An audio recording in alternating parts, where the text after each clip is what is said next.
O Supremo Tribunal Federal voltou a discutir as regras para punir a homofobia, o preconceito contra o público gays, contra lésbicas, LGBT, bissexuais, transexuais, travestis. Vamos saber informações agora sobre esse assunto com o repórter Johnny Silva. Johnny, a gente volta com você. Fabiola, ao meu lado aqui está o defensor público Vitor Oliveira, que vai explicar para a gente o que muda com esse julgamento aí no STF, que prevê a criminalização da homofobia. Muito bom dia para o senhor, doutor Vitor. O que vai mudar aí se o Supremo Tribunal resolver, então, criminalizar a homofobia? Na realidade, tem-se hoje duas ações que estão sendo discutidas no STF, Supremo Tribunal Federal, que uma ação declaratória de inconstitucionalidade por omissão e outra um mandado de junção. O objetivo das duas ações que foram propostas é demonstrar que o Poder Legislativo está em mora, que o Poder Legislativo, desde 2001, que teve uma proposta da deputada Yara Bernardi sobre a criminalização da homofobia, essa discussão não foi para frente. Então, ante a situação de hipervulnerabilidade da população LGBT no Brasil, seria importante a criminalização e é essa ação que vai fazer isso, é discutir que há uma omissão, essa omissão tem que ser reconhecida pelo Poder Legislativo. Há um pedido subsidiário nas duas que se trataria da aplicação extensiva, por assim dizer, em termos leigos, em relação à aplicação da lei de racismo à população LGBT. Essa foi a proposta da Yara Bernardi de 2001, colocar a orientação sexual e identidade de gênero dentro da lei do racismo. No entanto, essa discussão não andou em todos esses anos. E o que é homofobia? Homofobia é xingar alguém na rua, a gente vê aí, tem alguns comentários que são homofóbicos, é chamar de viadinho, bichinha, usar esses termos pejorativos, ou homofobia é algo muito mais complexo do que isso? Homofobia é também isso, mas não se esgota nisso. O problema do termo homofobia é que dá a sensação de que se trata de uma fobia, um problema individual de uma pessoa para com as outras. Na realidade, a homofobia é um problema muito mais complexo, trata-se de uma estrutura social engessada durante séculos, durante décadas, que trata de forma desigual pessoas que estão em situação de hipervulnerabilidade. É também chamar uma pessoa de viadinho, chamar a travesti de ou travesti, que também é uma forma de homotransfobia, mas não só. É só você perceber que existem poucas mulheres trans, existem poucos homens trans, poucas travestis e ambientes de trabalhos formais. Muitas acabam procurando a prostituição e outros meios informais de ganhar a vida. Não oferecer trabalho também, justamente por conta dessa condição, também é homofobia. A gente vai mostrar agora uma reportagem, doutor Vitor, sobre uma agressão que aconteceu no banheiro do terminal de Laranjeiras. Isso foi na terça-feira. Vamos acompanhar em casa. A família da vítima disse que foi um crime de homofobia. Com curativos na cabeça, machucados no rosto e andando com dificuldades, o mineiro de 32 anos saiu da delegacia, onde esteve pela primeira vez para prestar depoimento. Ele foi agredido na noite da última terça-feira no banheiro do terminal de Laranjeiras. Dói para mim até agora ainda saber disso, porque eu não consigo vivenciar o que eu vivenciei ali. Que eu não desejo nem para um inimigo meu. A princípio, os familiares do rapaz registraram o caso como tentativa de latrocínio, já que o agressor também levou a carteira e o celular da vítima. Só depois, quando conseguiram conversar com ele, é que descobriram que trata-se de um crime de homofobia. É que o rapaz apanhou tanto naquele banheiro que ele desmaiou de dor e precisou ser internado num hospital no município da Serra. Amigos estiveram no hospital Jaime Santos Neves durante a manhã. Muito triste, né? Pela situação, né?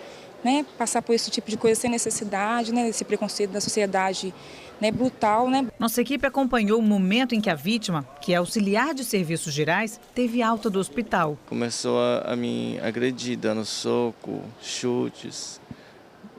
E foi isso que aconteceu. O que ele falava para você? Que ali não era lugar de gay. O namorado dele contou para a nossa equipe que os dois conversavam por mensagem na terça-noite, quando o jovem parou de responder. Quando eu mandei a mensagem para ele, ele só visualizou e não respondeu mais. Era por volta das 10 horas, assim, 10 alguma coisa. E aí nisso eu já fiquei preocupado, porque ele não é de fazer isso. Se ele não respondeu, aí eu já fui acionando meus familiares, os amigos, para saber o que tinha ocorrido com ele. A família agora quer as imagens do circuito interno do terminal de Laranjeiras. Elas podem identificar quem foi o agressor. O medo fica muito grande. Até porque agora a gente qualquer pessoa pode ser um agressor. se torna crime a partir do momento que você invade os direitos dos outros e a partir do momento que você tenta tirar a vida de alguém.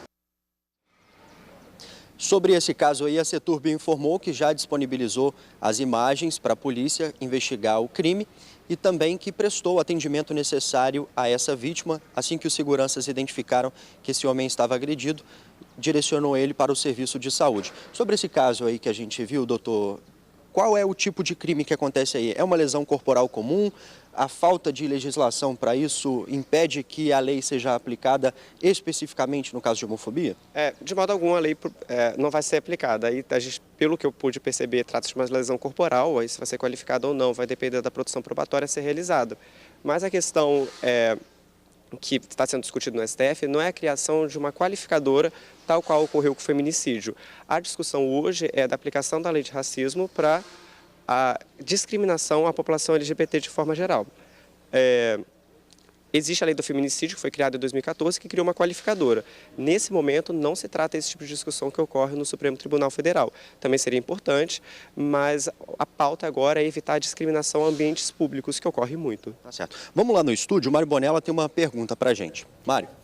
Doutor, acho que esse caso aí é pertinente para a gente discutir agora essa alteração que vem sendo proposta aí no Supremo. Eu não entendi muito bem, porque o meu entendimento inicial é que ele seria como um feminicídio, quer dizer, você tipificou o crime, a mulher é agredida, é assassinada só pelo fato de ela ser mulher. No caso da homofobia, o senhor está dizendo que o crime não seria assim, né? Seria um pouco diferente, porque quem bateu nesse rapaz aí no terminal, ele já cometeu um crime, como o senhor disse, de lesão corporal grave.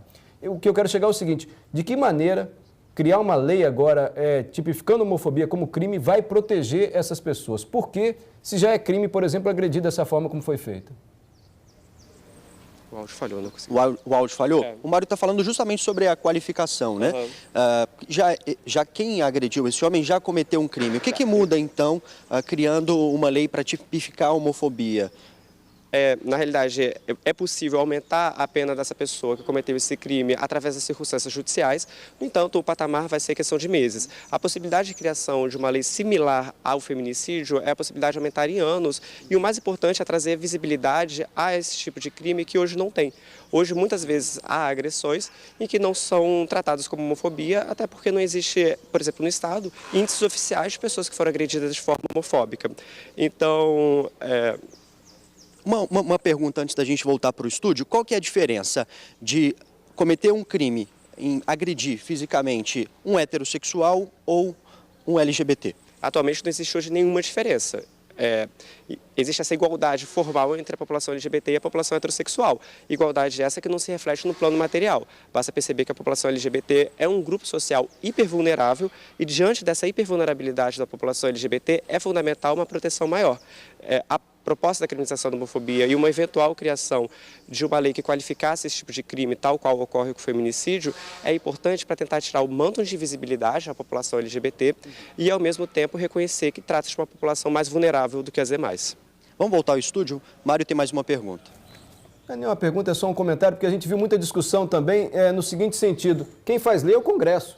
O Judiciário, o Supremo, ele julga se a lei está sendo aplicada ou não. Nesse caso aí, tem uma beira no senhor, doutor. Cuidado que ela vai te morder do lado esquerdo do seu pescoço. Nesse caso aí, quem faz lei é o Congresso. Esse é o nosso entendimento, né? O Supremo não faz lei. Nesse caso, o Supremo não está cumprindo o papel que deveria ser do Congresso? Não ouviu de novo, né, doutor Vitor? O Supremo está cumprindo aí um papel que seria do Congresso? Ontem o próprio ministro Celso de Mello disse que o Congresso está inerte. De fato, o Congresso está inerte, mas a Constituição Federal hoje, ela protege os grupos vulneráveis. Então, é possível sim dizer que o Poder Legislativo está inconstitucional porque ele está omisso nessa atuação de proteger. Trata-se de fato de um ativismo judicial, de algum modo, mas esse é o papel do Supremo Tribunal Federal. Ele é uma instância contramajoritária ante a situação atual de mora do Legislativo que não se impele na defesa dessa população, vem essa função democrática do Supremo Tribunal Federal de contrabalancear. Trata-se de uma instância contramajoritária, já que não é possível promover esse debate através de uma instância democrática como o Legislativo, o STF cumpre também a sua função democrática de proteger grupos vulneráveis, tal qual o fez, por exemplo, ao permitir união estável entre pessoas do mesmo sexo, ao permitir a redesignação sexual sem utilização de muita burocracia, a possibilidade de troca de nome para a população transexual. Então, tudo isso mostra a atuação do STF em tentar reverter uma mora do Legislativo ante a falta de ação dele. Tá certo. Muito obrigado, doutor Vitor Oliveira, defensor público, explicando aqui para a gente, Mário. Então é exatamente isso. Essa possível criminalização que vem do STF, do crime de homofobia, não vai aí fazer com que o problema seja resolvido. É necessário que o Congresso discuta legislações específicas para tratar o assunto. Eu volto com vocês aí no estúdio. Obrigada, Johnny. Agradeça também para a gente o nosso entrevistado.